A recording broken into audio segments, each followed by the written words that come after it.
اس objective کو آپ سب لوگ لے کے چلے تھے کہ مہاجروں کے ساتھ زیادتی ہوتی ہے اور مہاجروں کے ساتھ بڑے مسائل ہیں.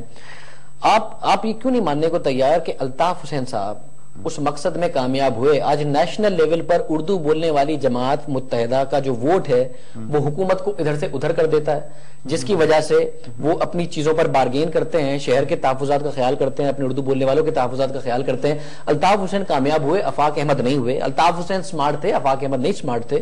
اس کو تسلیم کرنے میں حرج کیا ہے کہ میں شو وائنڈ اپ کر دوں؟ آپ کی اس بات سے میں ایگری کر لیتا ہوں کہ الطاف حسین اسمارٹ تھے. الطاف حسین نے لوگوں کو بیوقوف بنایا. بیوقوف بنایا تو آپ اس کا مطلب ہے کہ اردو بولنے والے اتنے سارے ووٹر کو بیوقوف کہہ رہے ہیں جو الطاف حسین کو ووٹ دیتے ہیں؟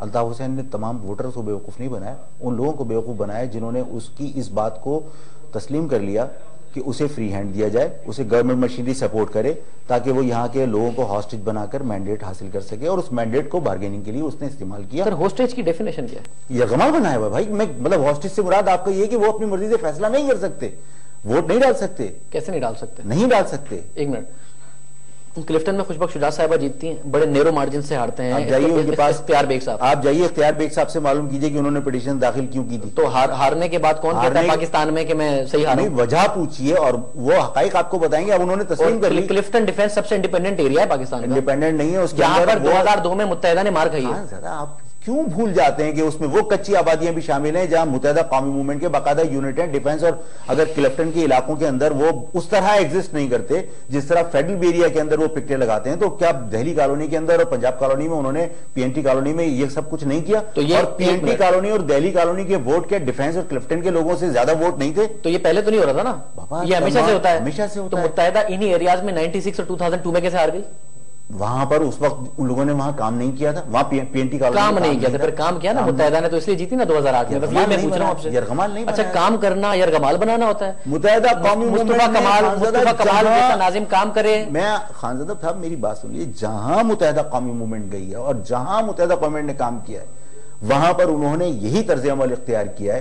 دہشت گردی، خوف، اسلحہ، اس کے علاوہ کبھی کچھ نہیں کیا. یہ خوف اور اسلحے کے لیے برج بنایا مصطفیٰ کمال نے، خوف اور اسلحے کے لیے شہر کو ڈیولپ کیا. اور ایک منٹ، اور ایک ٹائم تھا مصطفیٰ کمال سے منسوب کرنے سے پہلے ان تمام منصوبوں کو آپ جا کے چیک کیجئے کہ یہ منصوبے کس کے تھے اور کب پاس ہوئے تھے. یہ عوام کو آپ لوگ ایک اور بات بتائیں، عوام کو یہ حقائق بتائیے. نعمت اللہ خان صاحب کے زمانے میں یہ تمام کے تمام منصوبے تیار کیے گئے اور اس کے اوپر کام شروع کیا گیا. یہ بغض ایم کیو ایم میں آپ کسی کو بھی کریڈٹ دینے کو تیار نہ مطلب کہ ایم کیو ایم کو کریڈٹ نہ ملے باقی دنیا میں کسی کو بھی. اچھا اس حقیقت سے آپ انکار کریں گے کہ یہ تمام منصوبے اگر آپ... میں یہ بات مانتا ہوں کہ نعمت اللہ صاحب بہت اچھے ناظم تھے. نہیں، میں آپ سے یہ پوچھ رہا ہوں کہ یہ منصوبے کیا نعمت اللہ خان صاحب کے دور میں سٹارٹ نہیں ہوئے؟ نعمت اللہ صاحب بہت اچھے ناظم تھے، بٹ مصطفیٰ کمال بھی بہت اچھے ناظم تھے. میں منع نہیں کر رہا، بس یہ مان لینا. میں منع نہیں کر رہا. اس میں کیا عجب ہے؟ یہ مت کہیے کہ ان کے دور میں ڈیولپمنٹ ہوئی. ڈیولپمنٹ کے جتنے پروجیکٹ تھے نعمت اللہ خان صاحب نے سٹارٹ کیے، تکمیل ان کے دور میں. مصطفیٰ کمال اچھے ناظم تھے. مصطفیٰ کمال اچھے ناظم تھے.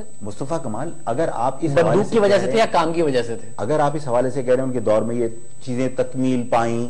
آپ کے باہر کا روڈ بڑا چوڑا ہو گیا نا، آپ کے گھر کے باہر کا روڈ بڑا چوڑا کر دیا. ورنہ وہ سوچتے ہیں کہ آفاق احمد کے باہر کا روڈ ہے، میں تو نہیں کرتا چوڑا. اس سے بھی چوڑا تھا، اس سے پہلے اس سے بھی چوڑا تھا روڈ. ٹھیک ہے نا؟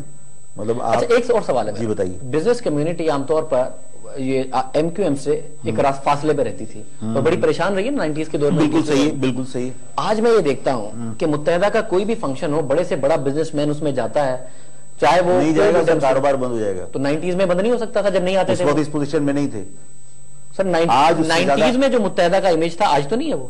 90s میں تو ایک الگ امیج تھا، آج تو ایک سافٹ امیج آ گیا متحدہ کا. اس سے زیادہ خائف ہیں آج، پہلے سے زیادہ خائف ہیں، اس لیے کہ پہلے سے زیادہ قتل ہوئے. 90s کے قتل اٹھا کے دیکھ لیجئے اور آج کے قتل اٹھا کے دیکھ لیجئے. کیا آفاق احمد کے آباء و اجداد بھوکے ننگے آئے تھے انڈیا؟ علم کی دولت سے مالا مال آئے تھے. کسی کی تصحیح کے لیے اور حالات کی بہتری کے لیے بھی بات کرتے ہیں یا ساری بات بغض ایم کیو ایم اور بغض الطاف حسین صاحب میں نے اگر کرنی ہوتی تو مشرف کے خلاف میں کیوں کہتا ہوں کہ کراچی میں امن کے بغیر پاکستان کی ترقی ممکن نہیں ہے. امن ہے ماشاءاللہ آج کل کراچی میں. آپ کی رہائی سے پہلے تھا، بٹ اب اللہ